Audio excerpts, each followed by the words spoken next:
Western Mass News is your school authority, and with the new school year rapidly approaching, local pediatricians have a message for parents ahead of the academic year. Western Mass News reporter Tyler Baraldi joining us live in studio with more after speaking with a pediatrician about his concerns before the summer wraps up. Tyler, what do you have to say? Well, Amanda, Chris, pediatrician John Kelly tells us he's worried that with shifting national discourse surrounding vaccines and Health and Human Services Secretary Robert Kennedy being a vocal skeptic, parents might end up being swayed away from vaccinating their children ahead of the school year.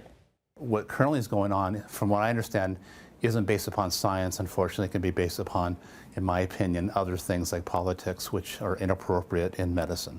Beach season is about a month away from being replaced by book season, which also means we're about a month away from student vaccination deadlines.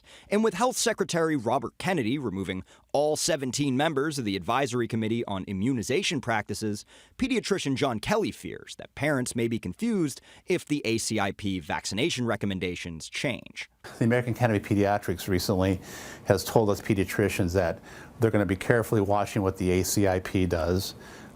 If they come up with some recommendations that are based upon scientific fact, then the American Academy of Pediatrics is going to continue to have their own vaccine schedule, and that's the one that they ask us pediatricians to follow. Kelly tells us that the American Academy of Pediatrics schedule is backed purely by scientific fact, not political influence on either side of the coin. These vaccines are well vetted. They've been shown to be safe and very effective.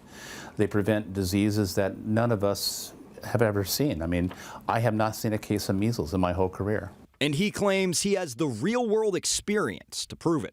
Chickenpox, varicella, I used to see frequently when at the beginning of my career. The vaccine came out in the late 90s, and since then I haven't seen a wild case of chickenpox in over 10 years. At the beginning of my residency, we'd frequently have children in the hospital with Haemophilus influenza meningitis. It just simply is not completely disappeared, but essentially disappeared off the radar screen. So Kelly emphasizes even if sentiments begin to shift from the White House, it'll be on local parents to make the safest decision. Now, even though we're just over halfway through 2025, the CDC reports that this has already been the worst year for measles cases in 3 decades. Still, Dr. Kelly tells us he hasn't personally noticed any increase in unvaccinated kids in his offices just yet, and that's a trend he hopes to see continue. He also advises that anyone with any questions regarding anything vaccine-related reaches out to their local doctor or pediatrician. For now, reporting in studio, Tyler Baraldi, Western Mass News.